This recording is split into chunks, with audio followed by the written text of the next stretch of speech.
नमस्ते मित्रों। उम्मीद है आप सभी लोग अच्छे होंगे और अपना ध्यान रख रहे होंगे।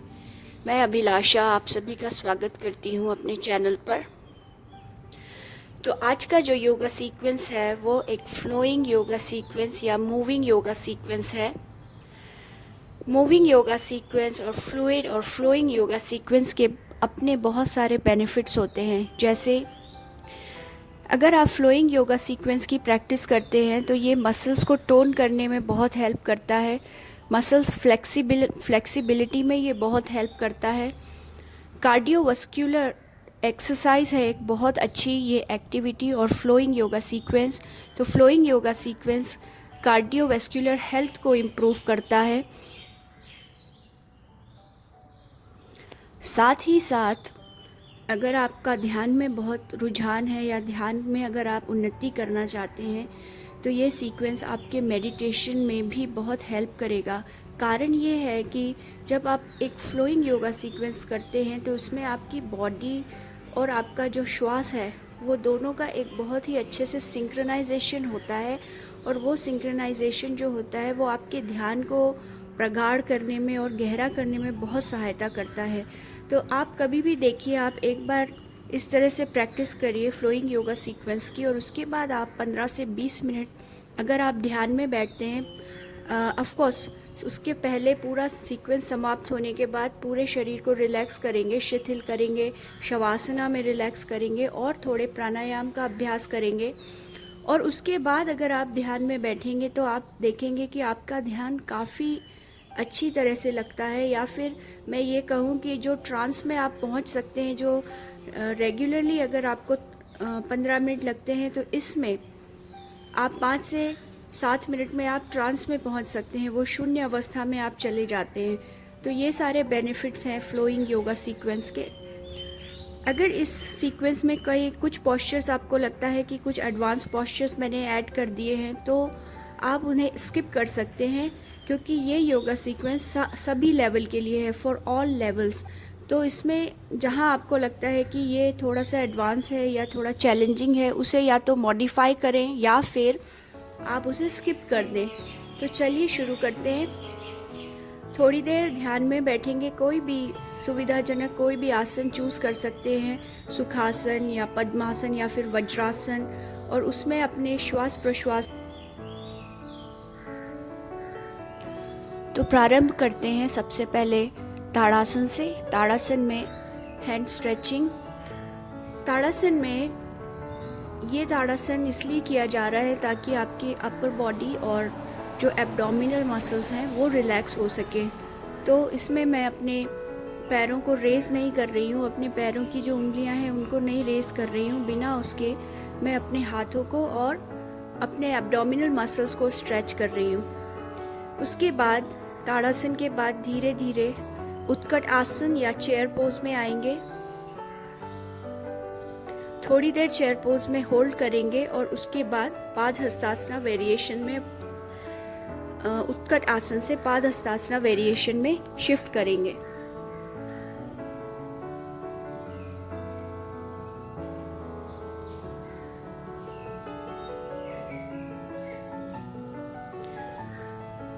Upper back, lower back, hands, जितना आप मूव कर सकते हैं, जहाँ जहाँ आप इजीली मूव कर सकते हैं उसी तरह से मूव करते हुए आपको इस पोस्चर में रहना है और इसके वेरिएशंस ट्राई करने हैं।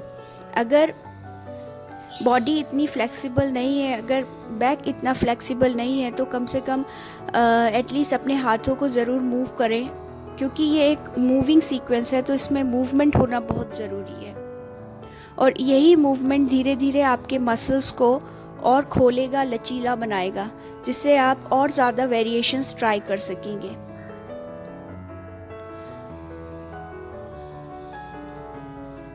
जब आप ऊपर की तरफ आ रहे हैं तब इनहेल करेंगे, और जब वापस नीचे की तरफ जा रहे हैं पादहस्तासन में तो ब्रीथ आउट। श्वास प्रश्वास का बहुत ज़्यादा ध्यान रखना ज़रूरी है, ना केवल मूविंग सीक्वेंस में, पर आप जो भी योगा अभ्यास करते हैं, आप अगर किसी आसन का लंबे समय तक प्रैक्टिस करते हैं, उस आसन में स्थिर रहकर अभ्यास करते हैं, तो भी आपका श्वास प्रश्वास सही होना बहुत आवश्यक है। यही श्वास प्रश्वास आपके जो शरीर की के जो मसल्स हैं या जो वहाँ का स्ट्रेस है या टॉक्सिन्स हैं, जो भी निगेटिविटी है, यही जो श्वास प्रश्वास है वो उसे निकालने में मदद करता है।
पादहस्तासना से धीरे धीरे हम मूव करेंगे आंजन्यासना और अर्धचंद्रासना।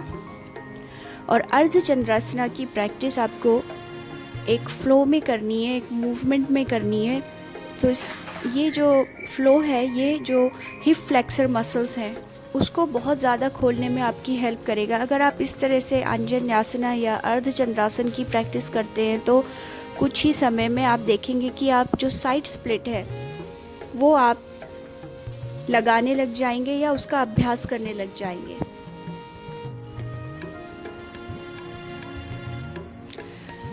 आंजन्यासन में रहते हुए साइड ट्विस्ट करेंगे, बैक को साइड में ट्विस्ट करेंगे और साइड में ट्विस्ट करते हुए गहरे श्वास एंड प्रश्वास लेंगे।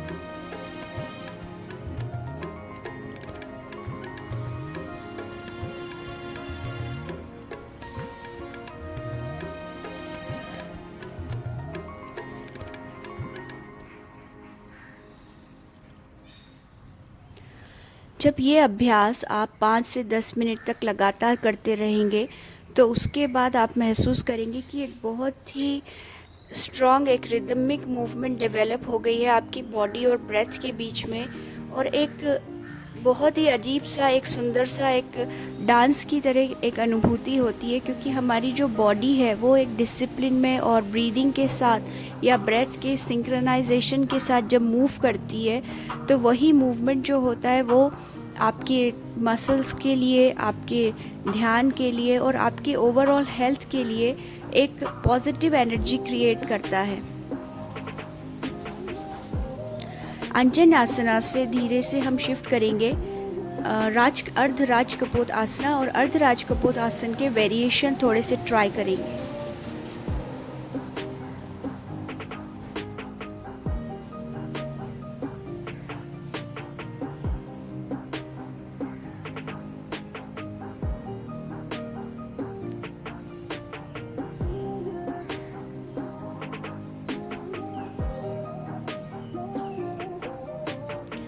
राज कपोत आसन में कितने सारे ऐसे मसल्स हैं जो केवल एक राज कपोत आसन के अभ्यास से टोन होते हैं और फ्लेक्सिबल होते हैं। राज कपोत आसन एक ऐसा आसन है जो आपके शरीर के बहुत सारे मसल्स को एक ही समय में प्रभावित करता है।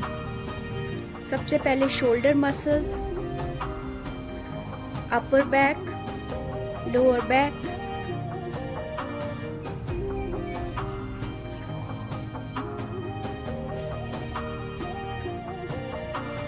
your hip muscles, abdominal muscles and heart muscles।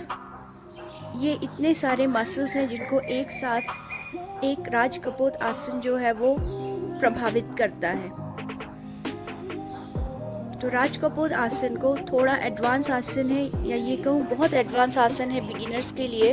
तो बिगिनर्स इसको थोड़ा योगा प्रॉप्स के साथ, जैसे ब्लॉक है या फिर स्ट्रैप्स है, उसके साथ करने का प्रयास करें, पर इस आसन को अपने योगाभ्यास में ज़रूर शामिल करें।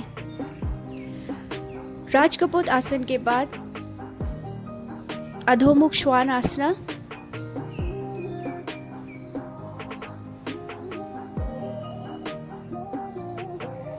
अधोमुख श्वान आसना, अगर आप मुझसे पूछें तो अधोमुख श्वान आसना एक बेस्ट और बहुत ही उत्तम आसन है बिगिनर्स के लिए। जो योगा में नए हैं या जो अपनी जर्नी शुरू करना चाहते हैं, उनके लिए ये सबसे बेस्ट आसन है, क्योंकि ये आसन वो आसानी से लगा सकते हैं, और ये आसन भी आपके सारे बॉडी मसल्स, आपकी पूरी बॉडी मसल्स को प्रभावित करता है, टोन करता है, स्ट्रेंथन करता है, फ्लेक्सिबल करता है।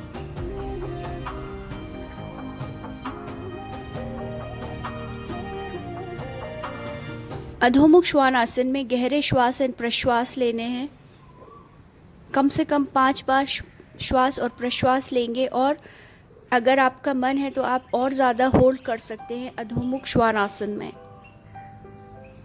अधोमुख श्वान आसन के बाद पुनः हम आते हैं आंजन्य आसना या अर्धचंद्रासन पे, और दूसरे साइड से इसकी प्रैक्टिस करते हैं।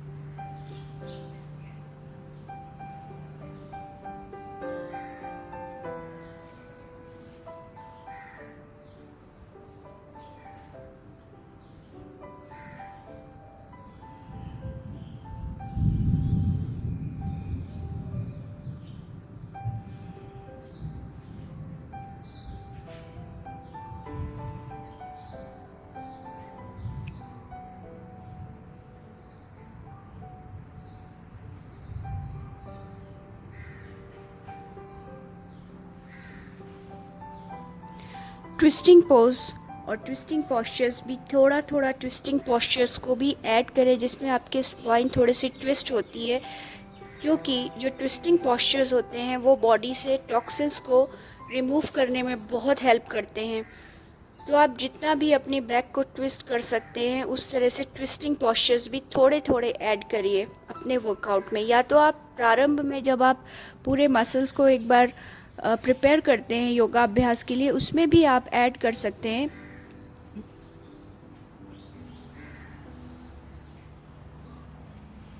बद्ध पद्मासन का अभ्यास कर सकते हैं। तो बद्ध पद्मासन में अर्ध बद्ध पद्मासना, जो मैंने अपने पहले के कई वीडियोस में डेमोन्स्ट्रेट भी किया है, आप वो भी उससे आप अपनी ट्विस्टिंग का अभ्यास शुरू कर सकते हैं। और अगर वो भी डिफ़िकल्ट है तो उसको ब्रेक डाउन करके उसके कुछ वेरिएशंस के साथ भी आप ट्विस्टिंग पॉस्चर्स अपने वर्कआउट में ऐड कर सकते हैं।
अश्व संचालन आसना। और अश्व संचालन से मैं प्रयास कर रही हूँ हनुमान आसन की प्रैक्टिस करने की। हनुमान आसन अगर आप लोगों के लिए एडवांस है तो इसे स्किप कर सकते हैं और इसके बाद आप सीधा अधोमुख श्वान आसन पे आ सकते हैं या फिर पश्चिमोत्थान आसन का अभ्यास कर सकते हैं, क्योंकि राजकपोत आसन में आपका जो बैक है वो बहुत ज़्यादा बैकवर्ड बेंडिंग होता है, तो उसको काउंटर करने के लिए आप या तो पाद हस्तासना स्टैंडिंग पोजीशन में या फिर सिटिंग पोजीशन में पश्चिमोत्थान आसन का अभ्यास कर सकते हैं।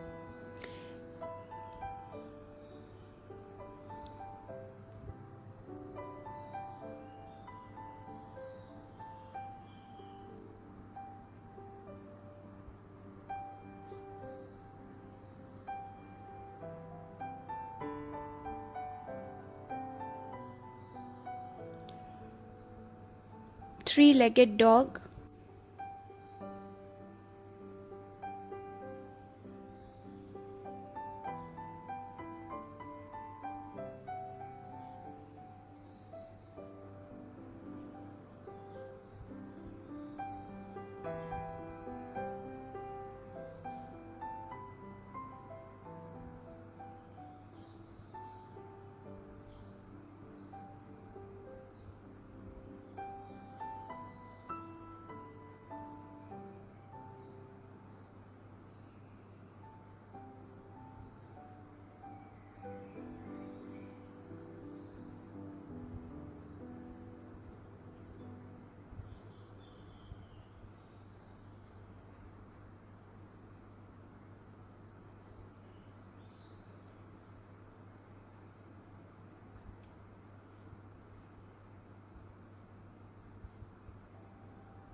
Side split from the other side.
Side split का अभ्यास करने के बाद डाउनवर्ड फेसिंग डॉग विन्यासा को फॉलो करते हुए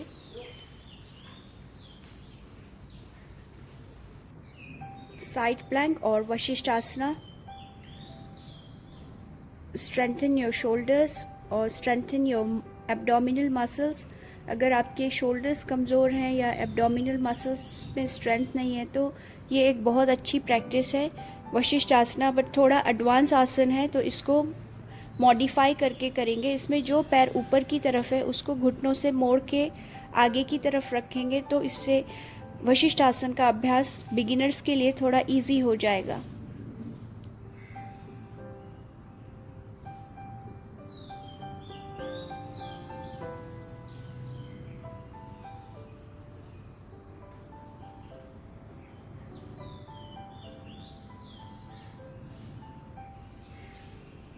तो आज के वीडियो में बस इतना ही। मुझे उम्मीद है ये फ्लोइंग सीक्वेंस आपको ज़रूर पसंद आएगा और आप इसका अभ्यास करेंगे। अगर ये वीडियो आपको हेल्पफुल लगता है या यूज़फुल लगता है तो इसे ज़्यादा से ज़्यादा लोगों तक शेयर करें और साथ ही साथ मेरे चैनल को सब्सक्राइब भी ज़रूर करें।